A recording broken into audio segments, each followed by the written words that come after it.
Peace and love. Let's get to it. We're answering all questions dealing with love, sex, and relationships. If you have any questions, please just read the caption below. Submit your questions, and guess what? I will answer your questions. This is Slam, Sex, Love, and the Misunderstanding. We're answering all questions relating to love, sex, relationships, and the misunderstandings of life. Just inbox me your questions. Well, let's jump right into it. As I stated, this week we're dealing with the men, the kings. So I've had, asked men to submit their questions, and boy, we got a lot of questions. So let's jump right into it. Question number 1 comes from Key G from South Side of Chicago, South C. His question is, what to do when you love a girl and she don't bring no value into your life?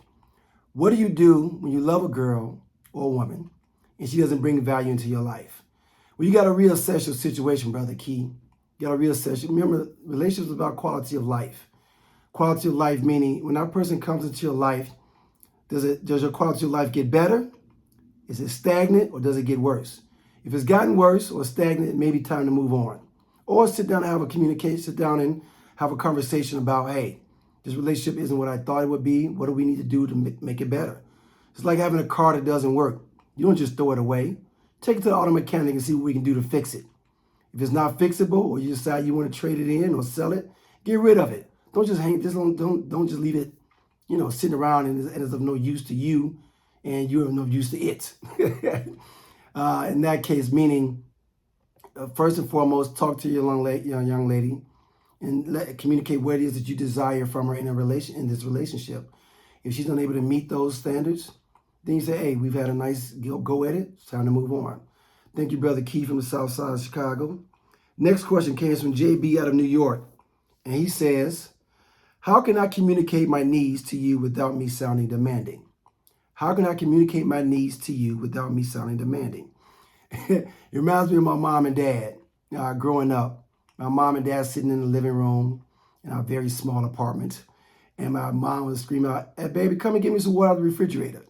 My dad, hey, boy, bring your ass in and get me some water out of the refrigerator. They're both saying the exact same thing, except the lion communicates differently than the lioness. And we got to understand that. When we're talking about communication, what's our communication style? And you must sit down with your woman and talk like, this is how I communicate. This is how I want to be communicated to. Remember, a lion is not a lioness. A lioness is not a lion. And we got to respect those differences. If not, the communication will never be effective. Trust me. I do this for a living. Question number 3 comes from Brother Chuck out of St. Louis. And his question is, my wife wants to go on Ozempic. I'm against it. What should I do? You should let her go on Ozempic. If that's the desire of her heart, then let her do it. But first, let's throw out some options. Hey, baby, can we go to the gym together? Can we go walking together? Can we change the diet in our household? Can we do Pilates? Can we do yoga?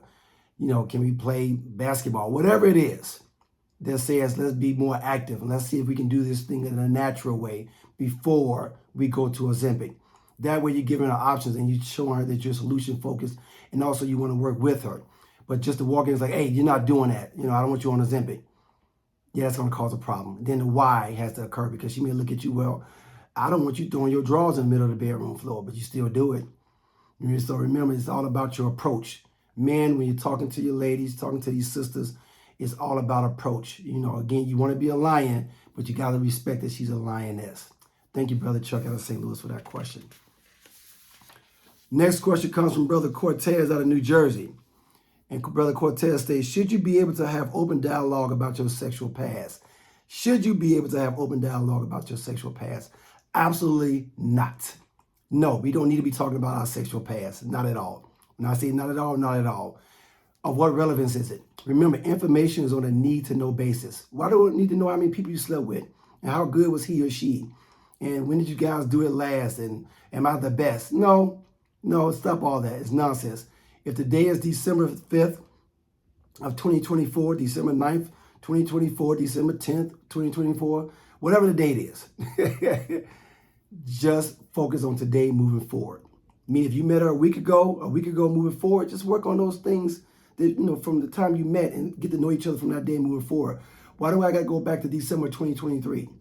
Why am I going back to December of 1999? For what? Focus on when you first meet a person moving forward, about you guys' excitement, your newfound excitement, and focus on the joy and the love of that newfound relationship without going past. Because once you start talking about the past, people remember it. And they recall it, and a lot of times they bring it back up to you in your face, or the way they respond to you physically is based off of something that you said, based off your past. Let them know where you are presently, because just like the iPhone 1, now with the iPhone 16, it's evolved. People evolve. So who I was with that person years ago and who I am with you, two different things, supposedly. All right, thank you, Brother Court out of New Jersey. Brother Maurice out of Atlanta, Georgia says, are there any good people left to date? Are there any good people left to date? Ooh, that's a loaded question. Yes, there is. The short answer is yes, there is. But you got to dig deep. You got to be patient with the process. And you have to ask yourself, am I a good person to date? You know, I asked one gentleman one time, he said, well, my wife isn't having sex with me. And I looked him up and down. I said, would you have sex with you right now based off the way you look, based off the way you feel about yourself? If you want a good person to date, ask yourself first and foremost, are you a good person to date? And do I got my shit together, my shizit together?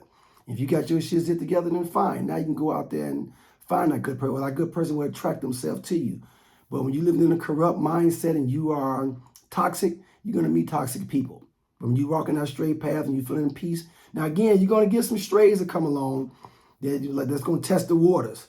You got to duck and dive. You got to stick and move, you know, because again, misery loves company. Hurt people, unfortunately. But when you're happy, you're going to attract happy people. Good question, Maurice. Actually, that's my question of the week thus far.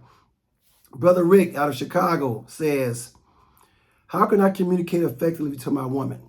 How can I communicate effectively to my woman? Sounds like a question I answered earlier. By sitting down, asking her. And this one beautiful question. I mean, this is a very important question. Baby, how do I communicate effectively to you? How do I say it to you? When I have joy that I want to relate to you, how do I relate that? When I have frustrations I want to relate to you, how do I go about doing that? Everything is about communication, Brother Rick. You want to ask your lady, how can I communicate to you effectively? What does that look like? Because remember, lion versus lioness. If you come to her as a lion, she hasn't heard that tone in a man before, and she didn't have a strong presence of a male in her life, or she never had a strong male presence, a virile man, then she might get offended and feel like, who you think you're talking to like that? Hence, my dad said, hey, boy, bring me some damn water, you know. But if she's accustomed to that, then she'll be like, oh, that's just him talking. That's just him being a lion, roaring as sorts. But remember, people, communication is very important in any relationship. I've dealt with thousands and thousands of couples over the years. And one thing I've learned is that communication is everything. And communication goes with compatibility. We get so caught up on love. We think love is everything. Love is nothing. No. You know, the three greatest words that you can say to a person are not I love you. Is that the three greatest words that you can say to a person are as you wish, because it's action oriented. Be about the action, people. I mean, put yourself to work. Go to work for that person. And remember, love, by definition, as I've stated, is a beautifully constructed inconvenience. Remember, love is a beautifully constructed inconvenience. If you're not willing to be inconvenienced for the person who you say you love, then that's not love. You just passing along. You just want to be pampered and taken care of, but you don't want to take care of the person that's next to you.